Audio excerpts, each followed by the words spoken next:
Hello, fellow Crusaders, and welcome to our first episode of the Weekly Crusaders. My name is Sean Wasproof. With me, as always, is Brian Michaels. Yes, it is now called the Weekly Crusaders, no longer the Weekend Crusaders. Brian and I did this show 2 years ago, back in 2021, where every week we discussed 5 movies that came out during that week in movie history. We had my pick, Brian's pick, a stinker pick, a revisited pick, and I'm missing one. Oh, yeah, the feature film of the week. And we basically discussed, the films. We went over like their box office numbers, all that kind of stuff. But by the end of the year, it started to feel overwhelming because it's very hard to watch 5 films in a week on top of work and lives and stuff like that. So we took a year off and we came back. And this time we're going to do things a little bit differently. We're going to be doing just our picks for the week. So we're only talking about 2 movies. Definitely narrows it down, makes this little, deep dive into these films a little bit better instead of, spreading it out between 5 films an episode. And then our stinker film, which was initially going to be on the show, has been moved to a new show. Brian? That new show will be called Cinemasochism. Basically, we just wanted to break that off, give us some more time to like you said, deep dive into it, have a little more fun making fun of it. And the name is just because, like you said, we hate ourselves. We want to torture ourselves and watch these bad movies.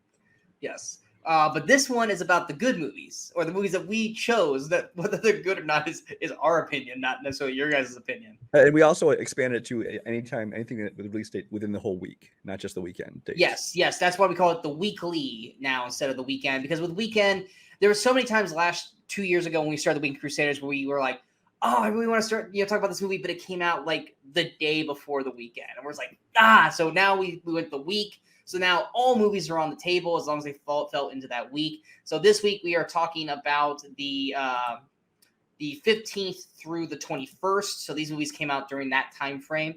We'll go ahead and go to my pick first. I think we're going to have more to talk about with Brian's overall, so we'll get mine out of the way. This is a movie that there are movies that come out that aren't necessarily big films. And that's something that we're also going to try to do this year too. A little sidebar is, yes, there are going to be times where big budget films are going to come out during that week. And yes, we could talk about Jaws, Jurassic Park, Avengers Endgame, all that kind of stuff. But you know what? We either A, have talked about that on these shows at nauseum, or B, everyone has talked about those shows. So Brian and I, not every week, there's going to be weeks where we're just not going to have much to choose and we'll pick a main film. But Brian and I really are trying to set out to pick out not necessarily niche films, but films that we enjoy that maybe not a lot of people talked about, more than other people. So that's kind of what we're doing. Maybe films you haven't seen, maybe films you have seen, but we think deserve a second look, things like that. Yeah. So if you're wondering, the Avengers Endgame came out during this week, what did you talk about? It's because everyone has talked about that damn film, and we prefer to talk about these movies. So these are more for like, I've never heard of this movie. Or, oh, yeah, that movie was great. I'm glad someone's finally talking about it. That's what we're doing here. So, and that's what's going on with this movie here. This is a movie that I think most people probably never knew that this movie exists. And it's a movie that kind of just creeped up on me in 1999. It was one of those where it got a Christmas release, like limited, but then didn't get actually dropped wide release till this week on, I think it was January 21st was the release for it. And that is 1999's Play It to the Bone.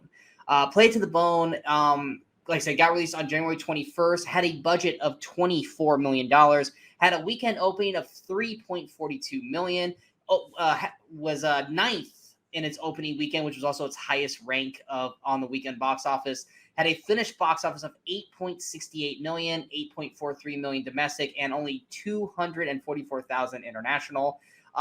And then, this is a movie that is directed by Ron Shelton, right? Ron Shelton secretly, unknowingly, has basically become my favorite like sports movie / writer. He's done Tin Cup, which is probably like my favorite golf movie. He did White Man Can't Jump, which we talked about on the Weekend Crusaders 2 years back. He also did Bull Durham, which is some people's right there with Field of Dreams. Kevin Costner's one of his favorite films. He did Cobb. He did, I'm blanking on another one. Help me out. Well, he also wrote The Great White Hype and Blue Chips and The Best of Times. Yeah, this guy has secretly just been like the sports guy. And so he did Play It to the Bone, which is a boxing film. And the main the main plot of the film is you follow these 2 boxers, Vincent Bordeaux, played by Woody Harrelson, and Cesar Dominguez, played by Antonio Banderas. And they're basically training in Los Angeles. They're basically kind of like down and out boxers, no longer in, you know, the spotlight. They're kind of ending their careers. And on the night of a Mike Tyson pay-per-view fight, the undercard, both fighters in that fight, one dies in a car accident, the other one has a drug overdose. And so basically the promoters call these two and say, hey, we need you to come down to Vegas and fight each other. We'll pay you both $50,000 a piece. And basically you guys can be on a pay-per-view and have, you know, millions of people watch you again and make you guys feel relevant. And then the movie itself is, yes, you do get to see the fight, and boy, we will talk about the fight. But a lot of this is kind of almost like a road trip movie, because it's about basically them in a car with their Caesar's girlfriend, but Vince's ex-girlfriend, Grace, played by Lolita Davidovich. Yeah, and it's basically them kind of on the road going through basically different issues with themselves and kind of like, you know, talking about their past, like the stuff that like roadblocked their careers or ended their careers, and their personal, like, you know, things like Vince is very religious. So you have a religious conversation. Caesar had some risque things that he did in the past that they talk about. And it's all about this road trip between these two as they're on the way to the fight, because these guys are like literally like 5-6 hours away from getting in the ring and basically beating the shit out of each other. And so you have this brewing tension between them because they are best friends. But as it gets closer and closer to the fight, they are getting angrier and angrier towards each other, because they're eventually going to boil over, because eventually you find out that they're going to get a title shot. They eventually have this like put in the contract that they're going to have a title shot whoever wins this fight. So on top of getting paid, now they want to win. Instead of just going out there and putting on a good fight, they need to win this fight, because this fight will elevate their careers back to where they once used to be. I love this film. I think this movie, it's not one of the best films out there. I'm not gonna say it's one of my favorite films, but it is one of those films that if ever it pops up on like, because it's never gonna be on like regular TV. It's like Cinemax or Showtime or something. It'll pop up on there, and I will sit down and watch it because I enjoy the performances. I love Antonio Banderas in this film. I love Woody Harrelson in this film. Which, when do we not love them in movies more times than not? I'm gonna mess up her name. Lolita. Say it again. Davidovich. She's great in this film. And I don't necessarily am crazy about her in a lot of films, but I loved her in this movie as Grace. Also, Tom Sizemore's in this, Robert Wagner, Lucy Liu, even though she's annoying as fuck in this movie. But it's one of her, I wouldn't say it's one of her first roles, but it kind of is. She's younger in this, but she kind of plays more of this obnoxious hitchhiker throughout the film. But it's about, like I said, the journey of these two friends who are inevitably going to have to beat the crap each other at the end of the night. And when we do get to this fight, I'm not going to say it's on like par with Rocky, but it's a way better fight than it has any right to be in this film. Like, you go into it and you're just not prepared for how much boxing we get. Like, the fight itself is like 25 minutes of the film, which normally, like, maybe I'm in like a Creed or something like that, it's maybe 10, 12 minutes tops. And this is 25 minutes long. And it is exciting. It's fun. It's weird stuff, which, you know, Brian will definitely break up and I'll talk about. But at the end of the day, it's a lot about just these three friends. Technically lovers, if you want to count Grace, because she dated both guys.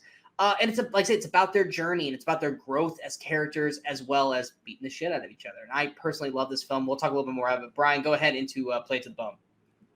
So with me, sports movies, while I enjoy sports dramas to some extent, I really enjoy sports comedies far more.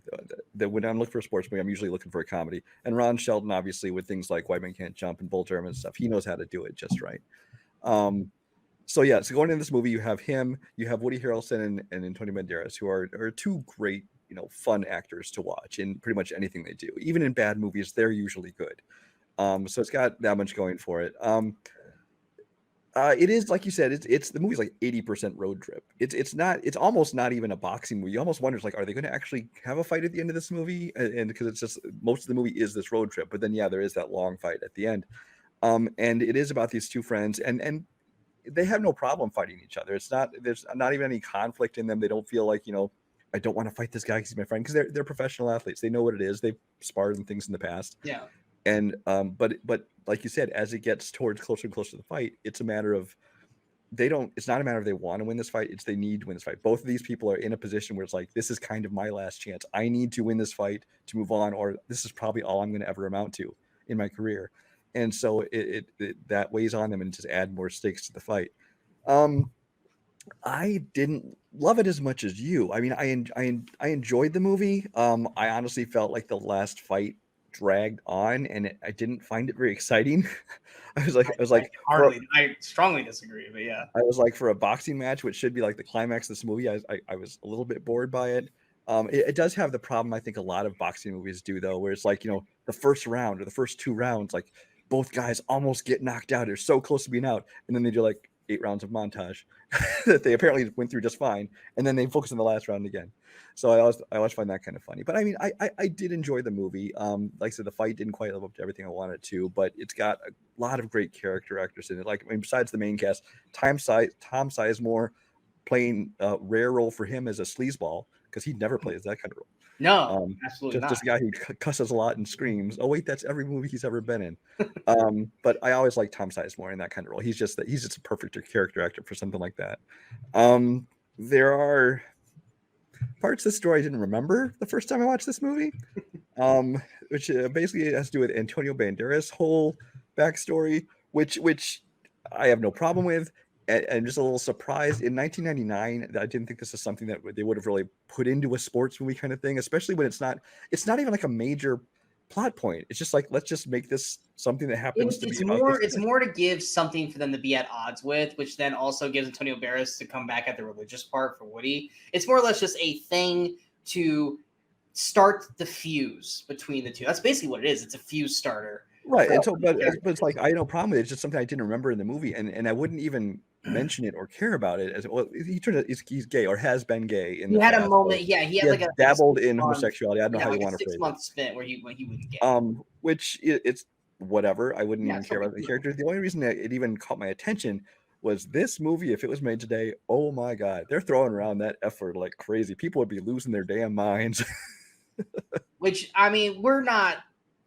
Brian and I are not PC like that. Like, these are movies of the time. We're not going to. No, I'm not offended by it. I'm not saying you are. I'm defending you, saying that we say it. Yes, it couldn't be made today, but we're not watching it going, "Oh damn! Oh my god! I can't believe they said that." Like, it's like no, right. Like we were around when that movie came out. Like that was totally allowed and what it was back in that day, and we don't discriminate towards the movie because that's what it was at the time. It's kind of bullshit to like. Take a movie like American Pie, for example, and go, oh, well, this is grotesque towards women. It was a raunchy sex comedy made in the 90s. There was thousands of them that came out around that time. So for you to just attack, it's the same who attack Friends now. It's like, shut the fuck up. It's like, yeah. But I mean, yes, there is a lot of F-bombs dropped in this movie and stuff like that. And there are some moments there. But I also think that those moments work together with the chemistry of the characters. There's some funny moments because of it. It works for me. I think it was mostly just that I honestly had no memory of all that. I don't know if it's because at the time I watched it, it wasn't such a a thing, a big deal. Yeah, people freaking out when they say words like that. Maybe that because I have not watched this movie in a long time. I honestly got it mixed up when I think. I mean, I remember which actors are in it, but as far as the plot of these movies, I always get this and Diggstown and Great White Hype mixed up in my mind because I haven't watched any of them in a long time. Diggstown, and they're all kind of the same. They all have the same tone to it as boxing comedies. Yeah, but yeah, I think the two leads are what makes this movie. Yeah, and like I said, the great thing, like I said, about this, once again, is you add the Grace character into it. Like I said, she used to date Vince. She's dating, oh my God, Dominguez, Caesar. I forgot a lot of his name there for a second there. And the thing is that she loves both these guys. So like, there's times where they'll pull her aside and be like, hey, do you think I can win? And she's like, no, he's gonna beat the shit out of you. Like he's faster, he's younger, he wants it more, blah blah blah blah. And then they both bring up like, I'm the better lover, right? No contest. Absolutely. And like not even like 20 minutes later, the other one goes up to her, do you think I can win this, right? No, not a chance. He's better than well, I'm the better lover, right? No contest. It's great that she like kind of just balances between these two. Even during the fight, even if she's going over and giving this person encouragement and going over to this person the same encouragement, or she's messing with Antonio Banderas, but she's like, because he fights better when he's confused, Exactly. She's messing with him. She's messing with him in the film. And you're like, that's a fucked up thing to do with going into this fight. Like, why are you doing that? And then like you find out like she's doing it for a reason. Yeah. And maybe she doesn't mean it, maybe she does, but at this moment she's doing it to better him for the fight. And like even during the film or during the match, or the fight, when both of them get knocked down, she's saying, get up. She doesn't know who to win. She's rooting for both guys. It's one of those things where she just wants to make sure they both make it out alive. Mm-hmm. Because it gets to the point, especially near the end of the film, that these guys will kill each other to get what they need. Because like you said, they need to win. They don't have to. They need to. And when it gets to that last round, they do take some incredibly big blows.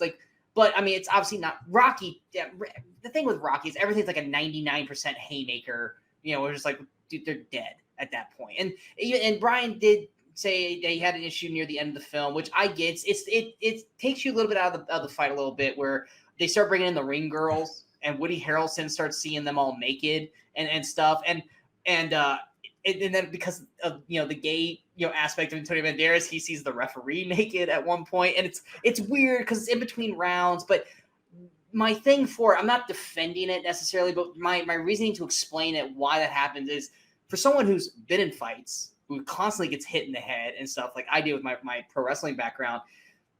They're sitting there. They've been punched in the head 80-something times in this match, and they're just sitting there trying to kind of just composure themselves in between rounds. And Woody, in this case, he's a hot, attractive woman walking around. He's a dude. More times than not, he's thinking about them naked. So he's punch drunk. He's sitting there. He sees them, and then we're just probably seeing what Woody sees, which is naked girls, or I wonder what she looks like naked. And we're getting that. It is jarring because you're not expecting it. And then you also then he has this thing where, because he's super religious, he had a car accident where he almost died, and he said he saw Jesus, and Jesus lifted the car off of him and stuff like that. So he sees Jesus. So then Jesus shows up in the ring as well, with these two girls making out in the ring. So it's very jarring and weird, but I'm defending it because through this fight, these guys are beating the hell out of each other, and their brains are getting scrambled. And so as the fight is progressing, it's getting weirder for them in between rounds. And it's because they're getting their shit kicked in, and their brains are just going all over the place in terms of weirdom. And it's a weird thing to do, but it's also clever. But for most people who have never been in a fight, who've never been in a situation like that, it just seems like weird and out of place. But I actually, more so now than probably when I watched it, because when I watched it, I wasn't a wrestler then. I was, 14. But now, as an adult who has had multiple concussions, who has dealt with that stuff, I get it more. Yeah, because Sean has imagined the referee is naked when he fights. So. What'd you say? Because Sean has imagined the referee is naked. Yeah. No, ew, no, not my referees. No offense to any of my referees that watch this, but no, ew, God no. But like their ballets, yes. But I get it. It's a weird thing to do, but I understand the reasoning for it.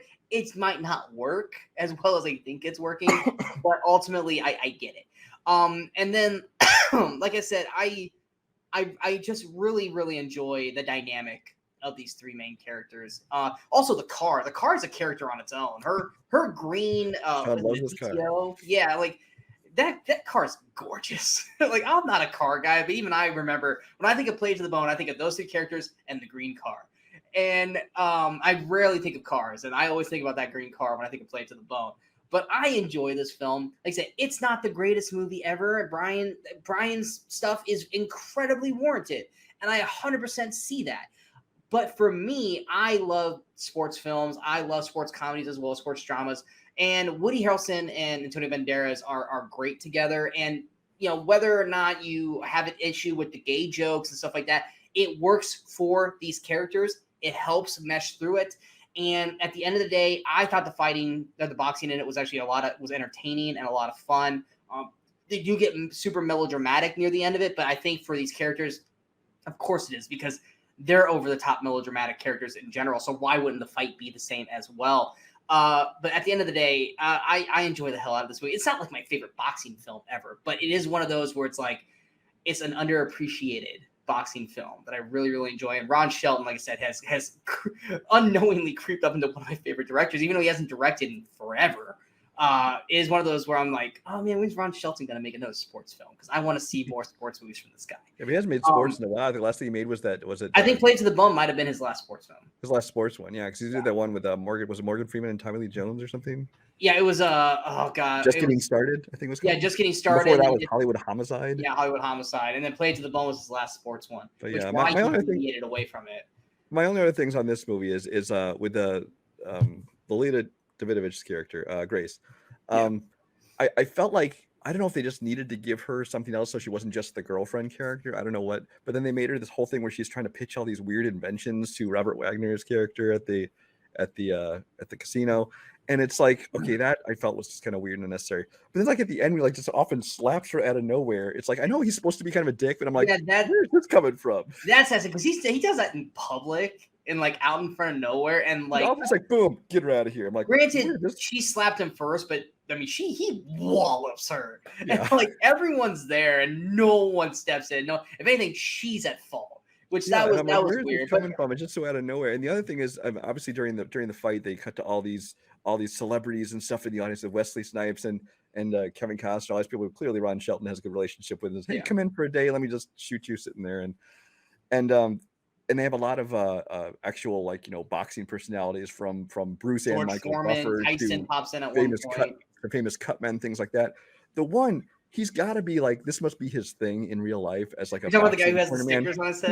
He's like the guy has like pictures like taped like a crown around his bald head, and I'm like, what is it? And they never explain it, so I figure he must be like that. Must be his thing. He must be like a real life boxing corner man. Yeah, I don't know him, so I just look at that and go, what the hell was that? I don't watch enough boxing, but I remember that from when I first saw it in '99. I was like, is this the movie with the guy with the funny like pictures on his head? And I was like, yep, there he is. Pictures. What's funny is like. Up until like what was it, like 45 minutes before the fight, they didn't know if they were gonna like corner Caesar or Vince. So it's like in that time, he had to go online, find pictures of Caesar. It's such a weird. There was no online pictures. It's such a weird thing, and if I don't know who the guy is. If he was, I'd look him up to see if that is his thing. I have no idea. It must be because they couldn't say like that for the movie and have it just not explained. It's just too weird. But yeah, like Michael Buffer's in there. The guy. Oh God, I'm blanking on the guy. Bruce was in there earlier when the flashbacks to his old. That's what I was gonna say. It was him. Yeah. He's in it as well. The cut man. I mean, he's a famous. I'm blanking on his name. He's a famous cut man. You see him in all. I don't know his name either, but yeah, I know who you're talking about. Yeah, he's in it. Yeah, this like I said, I have fun with this. This movie is not streaming anywhere currently.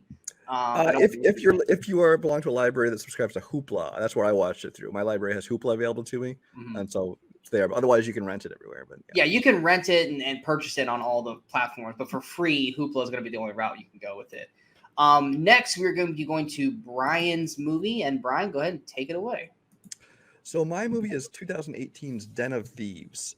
This is a movie directed by Christian Gudegas and stars Jerry Butler. I call him Jerry on a first name basis. Jerry Butler. I dare you to go up to him and say, you're Jerry Butler. Gerard Butler, O'Shea Jackson Jr., Pablo Schreiber, 50 Cent, and a lot of people that you've not heard of. As well as several MMA stars pop up, and like Max Holloway, Michael Bisping, some others. This is a movie that. Did you want to give the information? Yeah. I'll go ahead and give my thing. So yeah, Den of Thieves came out during January 19th. Had a budget of $30 million. Had a weekend opening of $15.2 million. Had a weekend opening ranking of number 3 of the week. It was its highest ranking. Had a finished box office of $80.5 million, $44.95 million domestic, and $35.56 million international. Yeah, you can go ahead now. So this is a movie that has been described, and accurately so, as basically Heat Light, or Heat the grittier version, or some people call it a Heat knockoff. I've seen it compared to like this is to Heat as Point Break is to Fast and Furious is to Point Break. Is it hard to call Heat a Heat knockoff when it was like 20 plus years later?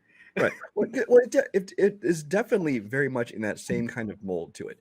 This is basically where you're following like a team of crooks and this heist that they plan to pull off, and you're also following this team of cops who basically are going to end up trying to stop them. And you're following them both on their own separate worlds, and as they kind of the cat and mouse game of trying to catch up with each other and get the upper hand, and then the inevitable encounter at the end. This is definitely a grittier, dirtier version of that. The cops, I mean, you can tell the cops are bad because they all have facial hair in this one. Oh, tatted up and everything. So yeah, I mean, but this is it's not an action movie. It's very much a drama with certain action scenes to it. Because really, aside from the opening scene, which actually it starts off very well with it, kind of like Heat does, with this opening action, shootout heist of this armored truck. And then the end is basically the climax of it. There's an action shootout there as well. But between there, it's essentially just a drama. You're watching The cops try and track down the clues and surveilling and trying to keep an eye on tabs on what they're doing with this heist, while the crooks are trying to plan their heist and get around to it. Basically, it's an hour and a half of this movie, and then there's like 20-minute heist and like a 15-minute action scene, and then it's over. I very much enjoyed this movie because I went in with no expectations. I mean, Gerard Butler is he's one of those actors who's very hit. I don't think he's ever awful. He doesn't really make bad movies. I mean, there's Geostorm and things like that. We'll throw those away. But it's one of these where he's not bad in Geostorm. But he's not the bad thing. But for the most part, he's never been the kind of guy who makes giant blockbusters. He is not like, he's not a Brad Pitt, a Tom Cruise. He's not a lead action star. But his movies are always very solid. The Olympus Has Fallen series, the Cop Out, even 300, things like that. He makes these solid action movies which are really exciting. Cop Shop. And you said Cop Out. You said Cop Out. Did I say Cop Out? Oh you my said god! Cop Out. Oh my god! I was totally thinking not the same movie. Don't watch Cop Out. Don't watch that at all. Yeah. But yeah, I mean, I love the cast of this movie because, like you said, you have Gerard Butler heading up the cops. Brian Van Holt, who you recognize, he's on there. They got a guy on his team who's not John Bernthal. That's what I called him. I called him not John Bernthal because he looks just like he's trying to be. You're talking about Maurice Cupty? I think so, because his crew basically has Gerard Butler, not John Bernthal, not Timothy Oliphant, and not Sterling K. Brown. That's his team. Yeah. And then on the other side, of course, you have Pablo Schreiber, who I didn't know until after I saw this movie that he's Liev Schreiber's brother. I didn't know that. I mean, I knew him as Porn Stash from Orange is the New Black. Of course, 50 Cent, O'Shea Jackson Jr. There's a great thing is you get to see kind of the family lives of everyone, and there's some subplots there that I didn't really need, like Gerard Butler's divorce kind of thing. It's like, yes, it's kind of unnecessary, but it is kind of gets some flesh out the characters. I love there's a Bad Boys 2 type scene right before 50 Cent's daughter is going to, I guess, a prom or some kind of dance or something, where the boyfriend comes over to pick her up, and he leads the boyfriend into, he wants, I want to talk to you for a minute. Brings her to this room where like all of his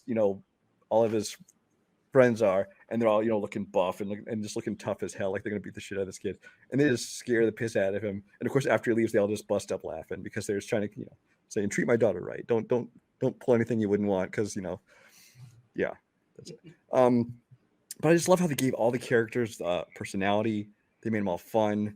When it does get to the heist, I'm a sucker for a good heist movie, and just watching the whole thing go down and how they pull it off is, I thought, very creative and entertaining. And then the climax happens. It's great. The only I'll get into the ending later, but what were your thoughts on it? This was a movie that, because like with Gerard Butler, like you said, there's either like your 300, your Olympus Has Fallen, stuff like that, where it's like, oh, okay, I'm gonna watch this Gerard Butler movie, or there are the other ones where it's like, this is either an indie or it's a direct-to-video. I don't really know, but it's Gerard Butler. You shouldn't be doing direct-to-video, but now so many main stars do that just for an extra paycheck. And Den of Thieves, it was like, it wasn't that the cast wasn't memorable, because it's got a solid cast, but the cast was like, this is more of an indie or a direct-to-video. Yeah, there's like no superstars in it. Exactly. Yeah. So I didn't watch it. Plus, it was also January release, which we at that time chalked up Januaries usually to shitty films. And so I didn't really watch it, but I just kept hearing everyone going, yeah, this movie's actually really solid. This movie's really good. And I think I finally watched it for the first time.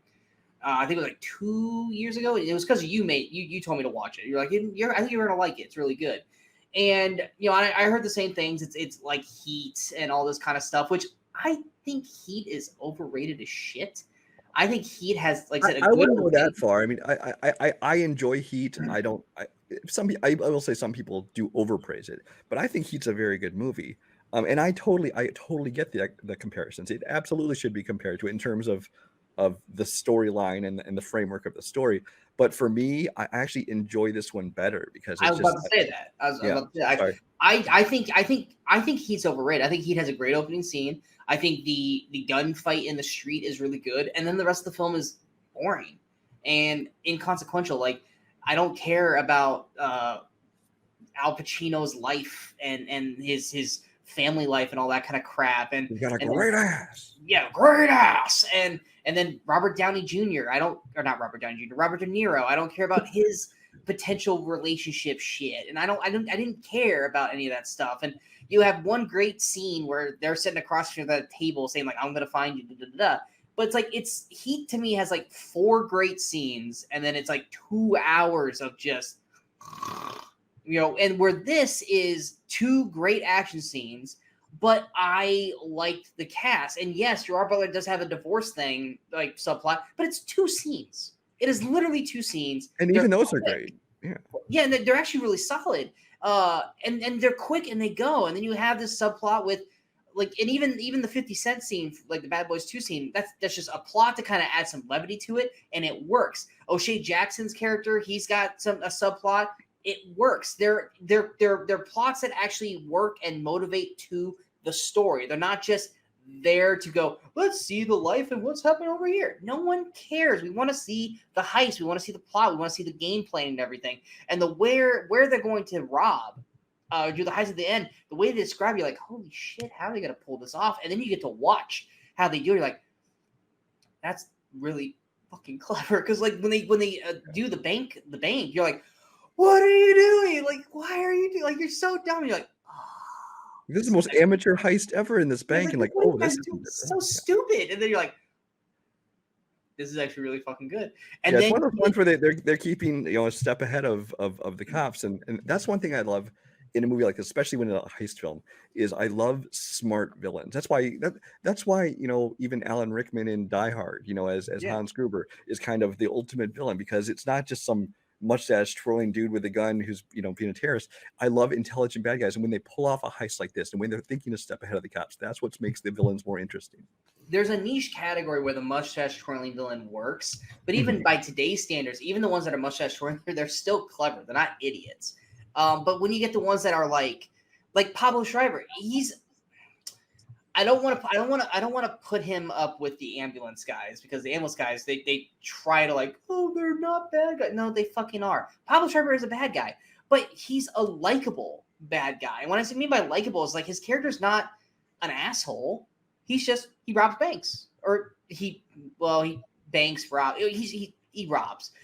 But his character himself. They even make a point of saying, as a military guy, he'll shoot people in uniforms. He will not shoot. He will not injure an actual civilian. And like when they do pull off the bank job, he doesn't really kill the one who they think he killed. Well, then even in the first scene, like they were like, "Don't shoot anybody," And when one of them goes off rogue and shoots, he's like, "Why did you?" Well, we're cop killers now, kind of thing. Like he didn't want, because he is a military guy. He doesn't want to kill anybody. He doesn't want to. He's just like, look, don't be stupid. Don't be a hero. Nothing bad's going to happen. We're not going to shoot you. And then one of his guys goes rogue and is like, well, fuck, we're screwed now, kind of thing. And then it kind of goes from there. But it's like his character's not a villain. He's just trying to do his thing, kind of like how De Niro is in Heat. This is their job, and their job is to do this. They're not just these evil. Yeah, this is what I do. I'm going to do what I do. You're going to do what you do, just like that speech in Heat. Yeah. Yeah, and then you even have that moment with him and Gerard Butler in the film where it's like, look, we're going to meet up at some point, and we'll see who's better, kind of thing. Even at the point where at the bank where he literally calls Gerard Butler going, let's see all right, here you go. Let's see what you're made of, kind of thing. This is go time. Let's go. And I really like Pablo Schreiber because, like I said, I knew him as Porn Stash from Orange is the New Black, where he was basically this creepy son of a bitch that you hated. And then all of a sudden, like, dude got like fucking shredded, and like now he's like Master Chief, and like he was in, even though I hate the movie, he was like The Rock's best friend / traitor in Skyscraper, and like I'm really excited to see where this guy's career goes. 13 Hours he was in, right? Yes, he's great in 13 Hours, and he's one of these guys that says quickly climbing up my favorites list. I just love everything he does. And like even as Porn Stash, you love to hate him, and which is the best. What's the best kind of other villain is a villain that is an asshole that you hate, but you love to hate him. Like when he pops, you're like, man, it's Porn Stash. You're like, I missed Porn Stash though, kind of thing. But Pablo, I love this actor, and O'Shea Jackson, he's another one who's he hasn't gotten that big role yet, but he shows brilliance there to the point where it's like, this guy is going to be huge someday. I haven't seen him do anything that I didn't like. I mean, I thought he was good in Long Shot. I thought he was good in this. I thought he was even in that Godzilla King of the Monsters, which had its problems, but he was fine in that one. And obviously Straight Outta Compton, obviously he was very good in that. So I'm curious to see what he does next. And now I know they're doing a sequel to this. They talked about for years. I saw that when I was on Letterboxd. I'm like, oh, they are actually doing a sequel, because the director apparently it's actually finally filming later this year, so it'll probably come out next year. It's called. The director's only done this film. He hasn't done anything else. This is the only film he's done. Yeah, and 50 Cent Yeah. he's actually a really solid actor. He doesn't really do a whole lot in this film. He's just kind of playing, generic henchman number 2. But even in those scenes, he's solid. He's not bad by any means. But I've seen 50 Cent actually be a very good actor. He has the potential there. So cast-wise, then Gerard Butler's Gerard Butler, which... Well, your favorite character was the security guard at the reserve, right? Louis Tan? Oh. Because you loved his role in Mortal Kombat. Trying to act super tough. I knew he looked familiar, and now you just totally made me remember. I was like, yeah, that is who that son of a bitch is. Fuck Mortal Kombat. Well, no, not fuck Mortal Kombat. Fuck that character in Mortal Kombat. But yeah, Den of Thieves, I think is a really well done film. And you mentioned this in the review, and I don't want you to forget about it because I know you pointed out. I was like, and as I was watching, I was like, yeah, Brian's on point with it. The gun sound, the sound of or the sound design for the gun fights. Oh, the sound design for this movie. I didn't want you to forget about that. Yeah, I actually forgot I had put that in my review because the last time I actually wrote a review for it was when it first came out. Yeah. It's one of those things where it's like it's not this Hollywoodized gunfight. There's not like big blaring music going on. It's not this big action scene, explosive thing. It's just like a real gunfight. All you're hearing is the gunshots as they echo down the streets and things like that. And it feels very real, very visceral. You feel like you're right there in the scenes, both in the opening and in the finale shootout. Where I think it just adds the intensity and makes it feel more dramatic as opposed to just watching an action scene unfold. Yeah, there's a sidebar to this, but I mean it's in line with what you're saying. Like when you play video games, like Call of Duty, whatever, it's just like it's just mind-numbingly gun play. There's this game that came out, and my best friend Ryan, who will obviously, if he watches this, he'll know exactly what I'm talking about. There's this video game that came out for PlayStation 2. It was a shooter, and it was called Black. And the greatness of Black was its sound design for the guns. And when I was watching this, it made me think of that game because you could sit there and play that game, and you had surround sound, and it literally sounded like you're in a war zone. Like the guns, it made it seem like the boom mics and stuff were like right there on the muzzle every time they shot. Because when they shoot, especially in the final scene as well, you feel like, crap, where is that near me? Is that real? Like I didn't get to watch this in the theater. I can only imagine that in the theater what it sounded like. Yeah, it was great, and especially it also was elevated because the fact that these are all supposed to be military guys, and so they were all like doing like the controlled burst kind of thing. It wasn't just spraying the crowd, and part of that was not wanting to kill civilians, both on the cop side and on the bank robber side, but also just like I said, because of the military training, things like that, they knew how to. It wasn't that stylized Hollywood violence. It was like a real shootout. Yeah, it wasn't like a spray and pray kind of thing. It was more calculated, which is how I play my video games too. I don't do the I was like that's how I do it. But it is such a brilliant sound design throughout this film from the beginning, and then especially like in that third act gunfight.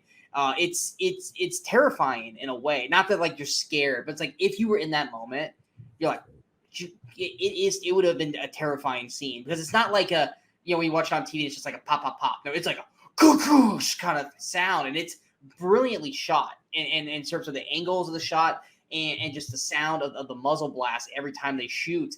That whole scene is shot beautifully at the end. It's like I said, it's very real. It's very gritty in the best way imaginable. And with this film, I said with that cast, like you have your leads, you have your Pablo and O'Shea and Gerard Butler, and the supporting cast, they're solid. They don't overtake the scenes or anything. They're there. Like Brian Van Hoyt, who I'm actually a fan of, like he's there and I like him just in the shots. Like, but he isn't going to overtake a scene. Same thing with 50 Cent. He's good. He isn't going to overtake the scene. But you care about their characters because they're established in the show, in the movie. But it's such a well thought out, well done in certain moments. It's 2 hours and 20 minutes. It's 2:20. I actually watched the unrated version, which is 2 hours 28 minutes. Although to be honest, I didn't notice anything different, so I'm not sure what the difference is. Yeah, so I mean, like it's 2 hours and 20 minutes, which I know a lot of people are like, oh, it's a long movie, but it doesn't feel wasted. No. Everything feels like, even like you said, the divorce subplot for Gerard Butler. It's 2 scenes, but all it's doing is establishing the mindset of Gerard Butler and kind of where his head's at and all this kind of stuff. And the thing that I know you're going to talk about that you had a problem with the end. It's definitely one of those movies where you actually can go back and rewatch going, am I able to pick up these things throughout the way? Or is it one of those things where they just twist dump it at the end. Is it something that I was able to pick up if I rewatched it? I don't know if I could or not, but I know you said you wanted to talk about it. Now, and I'm not going to completely spoil this movie because I think that a lot of people have not seen this movie, and you should. It's on Netflix. Go watch it. But I will just say that in literally the last 2 minutes of the movie, basically, there's a twist. Like an unusual, like the usual suspects kind of type twist, which it didn't make me hate the movie. It was completely unnecessary. It's like it felt like it was just tacked on to try to lead to a potential sequel, which it's getting. And I guess I'm happy on that level because I would love to see more of these characters. Well, all the ones that lived and things like that. Yeah. And I don't know how many are going to carry over, but I would love to see another movie from this director with this world. And so on that level, I guess it's a good thing. But but just in terms of the twist, it just seemed unnecessary, almost in the way like M. Night Shyamalan at the end of his movies that don't need a twist. Like, oh, here's a twist, and it's like you had a fine movie. You didn't need to do that. And so, like I said, it didn't hurt my opinion of the movie. I just kind of feel like, I wish I'd turned it off 2 minutes earlier. Well, and here's my question, because obviously you've watched this more than I do, and I forgot about the twist when I watched it again. I totally forgot about it. Can you rewatch it and see the twist happening as the movie goes on? So it's just a dump at the end of the movie. No, I mean it's not like you watch it again and think, this was not true. It's not like they just made it up at the end. It's I suppose believable. It's plausible because they put in little clips and scenes at the end which tell how it led to that. But as far as the content of the rest of the movie itself, there aren't any little hints and clues really to pick up on. No. Gotcha. Okay, because I was like, obviously, like I said, because I forgot. I was like, I'm playing, like trying to play it back in my mind. I'm like, could I have figured this out watching the movie? And I couldn't think of it. If someone said to you, "Hey, there's a twist at this movie, and this character does this," you could watch and be like, "Okay, I bet it's that guy," kind of thing. But there's nothing in the movie. If you were not told to watch for something, there's no tip of the hat. Right? Yeah, no. Yeah, but yeah. Like I said, solid film. Like I said, I like it better than Heat, but I also am not a huge fan of Heat. And I'm excited. I am a fan of Heat, and I like it better than Heat. So. Yeah, and I'm excited to see the sequel because, like, I saw it pop on Letterboxd. It pop up, and it actually has a synopsis. It has a plot for the sequel, but I didn't like it. Had no picture or anything like that. I was like, is this really happening? Because it didn't seem like it made it. It was originally supposed to happen like 2 years ago, in pandemic, of course, and then it was going to happen. They were going to film it last year. And then for, I think, scheduling reasons, it didn't. But then I saw an interview with Gerard Butler. Actually, I saw an interview with O'Shea Jackson Jr. around the time Obi-Wan came out. And then another one with Gerard Butler just like in the last month because of Plane coming out, where they were asked about it. And they go, oh, yeah, it's happening. It's getting filmed. We're actually starting to film it like in June or something. So there's actual production start. So yeah, we will be seeing Den of Thieves again. It's on Netflix, so it's very accessible for everybody. Is the unrated on Netflix? Because I watched the Netflix version, and I don't think it was the unrated. No, the unrated version's on Netflix. But like I said, I didn't even notice a difference. So, gotcha. Anything else you would like to add for? No, just really, I would actually recommend you see this movie. Play it to the bone. Like I said, I didn't love it as much as Sean, but I would definitely recommend watching it because I love me some sports comedies, and I love Woody Harrelson and Tony. Yeah, and the one little thing about Play it to the Bone, real quick. The great thing about it, I love about it too, is like normally when you're watching a boxing match or you're watching a story leading to a boxing match, like your Creed, your Rockies, obviously you have your person you're going to root for at the end of the movie. Going into Play to the Bone, when you get to that in a fight, you still don't really know who to root for. Like you can pick a side. Like you can pick like, oh, I want to root for. At the final bell, you're not sure who you want to have won the fight. Exactly, because they both have reasonings that you want them to win, but like the movie doesn't make you sway towards liking one over the other. It is down the line, just like Grace is. And that's what I love about that too, is like you can root for whoever you want. And by the end of it, whoever does win, you're not mad that the other one lost because you're like, they did a good job of making you care about both characters. But this is the end of our very, very first episode of the Weekly Crusaders. We hope you guys enjoyed this. If you guys did, go ahead and hit that like, share, and subscribe button to the channel so that you guys stay up to date with all the latest videos pop up on the Movie Crusaders. Of course, you're going to follow us on all the social media outlets you see below. Coming up next, we're going to have our first episode of the Cinemasochism. We're still getting used to the title. Yes, Cinemasochism, where we're going to discuss the legendary. You want to give a tease, or you just want to spoil what the movie is? Oh, I'm just going to spoil it because you need to watch this. Okay. It's the legendarily bad movie Tiptoes, who you may not know the name, but you've probably at least heard somebody mention it. Most people just know it as that movie where Gary Oldman plays a little person. Yes, that is definitely a thing. We both had not seen it prior to the shoot, and boy, did it leave an impression. Yes. Our next episode, just give little teases. I'm going to be talking about a teenage rom-com film from the early 2000s that we both actually enjoy. And Brian is going to be talking about a early 2000s action film that we both actually enjoy. So be on the lookout for both of those. And until next time, we are the Movie Crusaders. My name is Sean Wasserkrug. With me as always, like I said, Brian Michaels. Until next time, in case we don't see you, good morning, good afternoon, and good night, Movie Crusaders.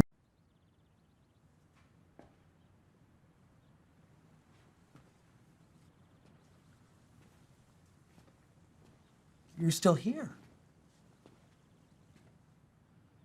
It's over. Go home.